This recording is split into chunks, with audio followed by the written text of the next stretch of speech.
सबैले सत्यनारायण साफीलाई वाह वाह भनिरहनु भएको छ। तर यो पनि नबिर्सौँ कि भाइ जस्तो व्यक्तिहरूले अगाडि आउनको लागि नेपालको 2063 सालको संविधानले जुन आरक्षणको सेवा दिएको छ, सुविधा दिएको छ, अथवा आरक्षणको जुन प्रावधान ल्याएको छ त्यसले गर्दाखेरि पनि सम्भव भएको हो भन्ने कुरा नबिर्सौँ। धेरैले चाहिँ यो आरक्षण भने कामै लाग्दैन, आरक्षणले गर्दाखेरि नचाहिने व्यक्तिहरू, ट्यालेन्ट नभएको व्यक्तिहरू माथि पुग्छन् भनेर विभेद गरिरहनु हुन्छ नि। आरक्षणले सत्यनारायण साफी जस्ता यति मेहनती व्यक्तिहरूलाई पनि अगाडि ल्याउँछ। मैले यस्तो भन्न खोजेको होइन कि उहाँले मेहनतै गर्नुभएको थिएन, आरक्षणले मात्र माथि पुर्यायो भन्ने होइन।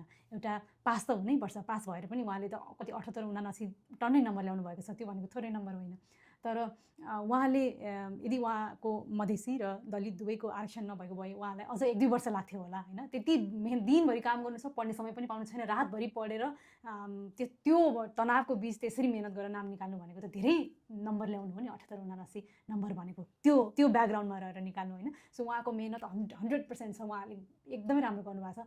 भन्न खोजेको चाहिँ उहाँ त्यो आरक्षण जस्तो नेपालको जुन छ नि यो सिस्टम, त्यसले पनि यस्तो खतरा व्यक्तिहरूलाई अगाडि आउन सहयोग गर्छ कि त्यसैले ब्ल्याक एन्ड व्हाइट भएर यो आरक्षण भनेर नराम्रो हो भनेर भनिहाल्नु पनि हुँदैन। हो कसलाई दिने अथवा कहिलेसम्म राखिराख्ने, कति वर्षपछि यो पुनर्विचार गर्ने भन्ने कुरा हेर्न जरुरी छ। कहिलेकाहीँ यसले सही व्यक्तिले नपाउने चान्सेस पनि होला होइन। तर बिल्कुलै कामै नलाग्ने क्षमता नै नभएको व्यक्ति अगाडि आउँछ भन्नुमा चाहिँ कुनै वैज्ञानिक आधार पनि छैन होइन। आरक्षण कस्तो बेलामा चाहिँ चाहिँदैन भने जुन दिन जस्तो दौडने इक्जाम्पल लिउँ भने दौडने धावकहरूको जुन दिन सुरुवाती बिन्दु एउटै हुन्छ होइन, र जुन दिन सिप पनि एउटै हुन्छ, त्यो दिन चाहिँ बल्ल त्यो व्यक्तिहरूबिच दौडने प्रतिस्पर्धा गर्न मिल्छ कि समानताको लागि। नत्र सिप पनि एउटै छैन र सुरुवात गर्ने बिन्दु पनि एउटै छैन भनेपछि त्यहाँनिर फेयर कम्पिटिसन त कसरी हुन्छ र? सो त्यो फेयर कम्पिटिसन गराउनलाई सकारात्मक विभेद गर्नु पर्यो हो र आरक्षण ल्याउनु परेको हो। यस विषयमा धेरै विभेद व्याख्याहरू अथवा बहस गर्न सकिन्छ, कसरी यसलाई सुधार गर्ने। यो एकदमै पर्फेक्ट सिस्टम हो भन्न खोजेको होइन। यसमाथि पुनर्विचार गर्नुपर्छ, केही समयपछि यसलाई हेर्नु पर्ला। तर यो सुरुवाती बिन्दु एउटै बनाउनको लागि चाहिँ कसरी राज्यले कामहरू गर्दै जाने भन्ने कुरा पनि साइडमा भइरहनुपर्छ कि आरक्षण छ भनेर अब सबै कुरा बिर्सिने पनि होइन।